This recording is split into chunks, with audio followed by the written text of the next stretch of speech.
Hello, dear first year students. I do welcome you all to Central Women's College online class.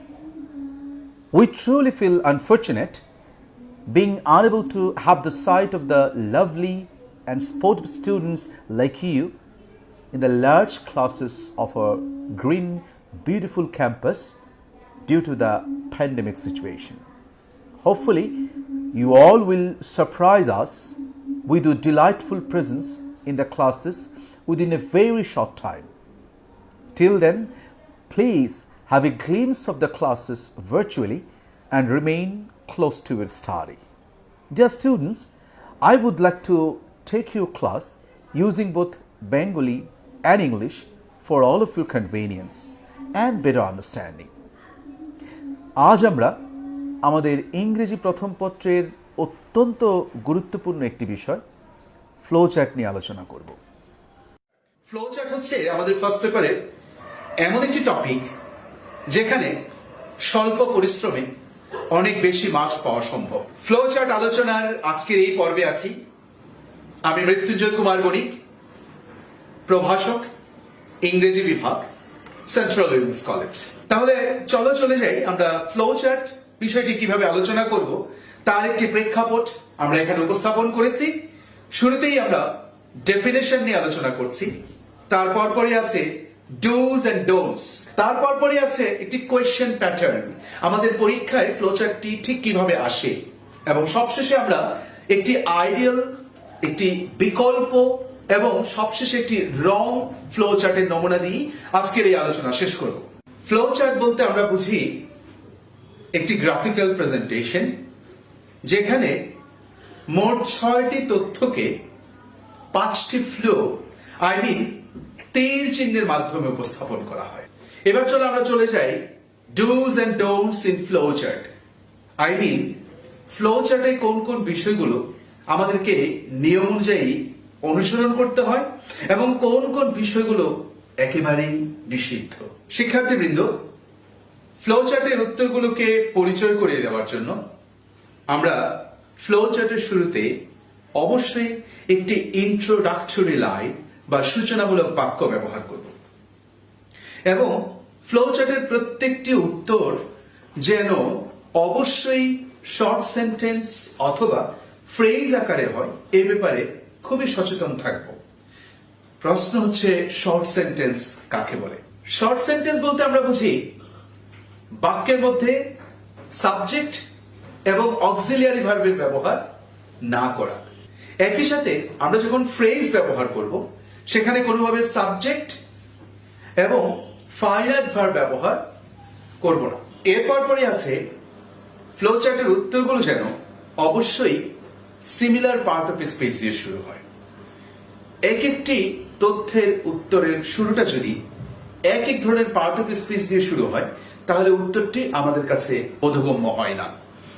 এরপরে আছে capital letter দিয়ে অথবা small letter দিয়ে flow চার্টের উত্তর শুরু করার বিষয়টি আমাদের মাথায় রাখতে হবে। ফ্লো চার্টে প্রশ্নের যে প্রথম তথ্যটা দেওয়া থাকে উত্তর আকারে, সেই প্রথম তথ্যের শব্দের শুরুটা যদি স্মল লেটার দিয়ে হয় তাহলে আমরা প্রত্যেকটি উত্তর স্মল লেটার দিয়ে শুরু করব, আর যদি ক্যাপিটাল লেটার দেওয়া হয় তাহলে অবশ্যই প্রত্যেকটি তথ্যের শুরুটা আমরা ক্যাপিটাল লেটার দিয়ে করব, এবং সবশেষে মাথায় রাখতে হবে আমাদের উত্তরগুলো যেন সিকোয়েন্সিয়ালি আমরা প্যাসেজ থেকে কালেক্ট করি। তাহলে চলে আসি আমরা ফ্লো চার্টে কোন বিষয়গুলো কোনোভাবেই অবলম্বন করা যাবে না। আমরা দেখতে পাচ্ছি ফ্লো চার্টে সাবজেক্টের ব্যবহার করা যায় না, তবে একই ফ্লো চার্ট যদি ভিন্ন ভিন্ন সাবজেক্টের উপর হয়ে থাকে সেই ক্ষেত্রে সাবজেক্টের ব্যবহার করা যেতে পারে। অক্সিলিয়ারি ভার্ব ব্যবহার করা যায় না। ফুল স্টপ তো অবশ্যই না, যেহেতু আমাদের ফ্লো চার্টের উত্তরগুলো কমপ্লিট সেন্টেন্স না, সেহেতু আমরা ফুল স্টপ ব্যবহার করতে পারি না। এবং সবশেষে মাথায় রাখতে হবে কোনোভাবেই ফ্লো চার্টে ফুল সেন্টেন্সের ব্যবহার করা যাবে না। সুপ্রিয় শিক্ষার্থীবৃন্দ, এরকম একটি ফ্লো চার্ট আমাদের পরীক্ষার প্রশ্নপত্রে থাকবে। আমরা দেখতে পাচ্ছি ফ্লো চার্টের প্রশ্নটি, make a flow chart showing the activities of Bangabandhu to hold the National Assembly. Number 1 is done for you. অর্থাৎ জাতীয় পরিষদের সভা আহ্বান করার জন্য বঙ্গবন্ধু শেখ মুজিবুর রহমান কোন কোন কাজগুলো করেছিলেন সেটার উপর একটি ফ্লো চার্ট আমাদেরকে লিখতে বলা হয়েছে। শিক্ষার্থীবৃন্দ, এইরকম একটি ফ্লো চার্টের মধ্যে আমাদের মোট 6টি বক্সের মধ্যে 5টি উত্তর লিখতে হবে, কারণ একটি উত্তর ইতোমধ্যেই আমাদের প্রশ্নের মধ্যে দেওয়া থাকে, সেটা আমরা দেখতে পাচ্ছি। তবে ফ্লো চার্টের প্রশ্নটি অবশ্যই কোনো প্যাসেজের সাথে দেওয়া থাকবে, যেই প্যাসেজের থেকে আমাদের উত্তরগুলোকে প্রশ্নের উপর ভিত্তি করে যথার্থভাবে সংগ্রহ করতে হবে। আমরা দেখতে পাচ্ছি আমাদের প্যাসেজ থেকে প্রশ্নের সাথে প্রাসঙ্গিক যে তথ্যগুলো, সেই তথ্যগুলো আমরা ভিন্ন রঙে আমরা রঞ্জিত করেছি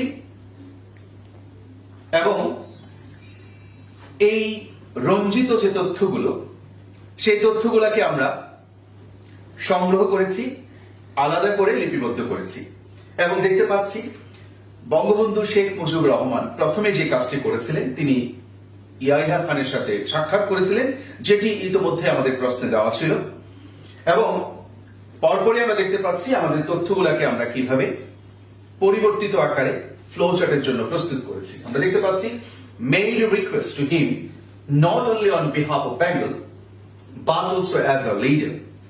এই তথ্যটাকে আমাদের মতো করে আমরা সাজিয়ে নিয়েছি, made a request as a leader of a party।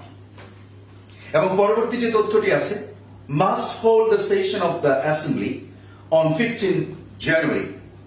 এই তথ্যটিকেও আমরা আমাদের মতো করে সাজিয়ে নিয়েছি, requested him to hold session on 15 January।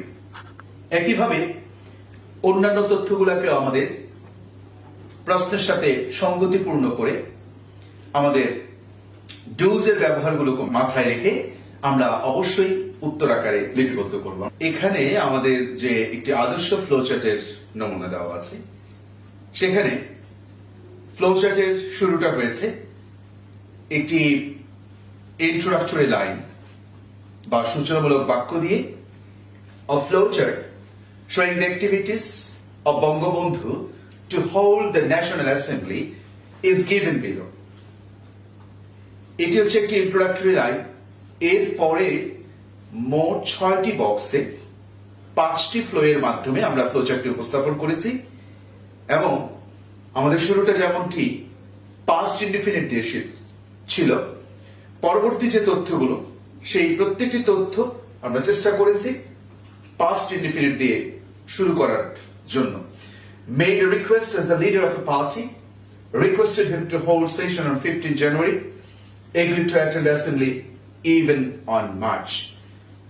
আমরা আমাদের রূপান্তরিত যে তথ্যগুলো, সেগুলোকে ফ্লো চার্টের মধ্যে মোট 6টি বক্সের মধ্যে আমরা উপস্থাপন করেছি।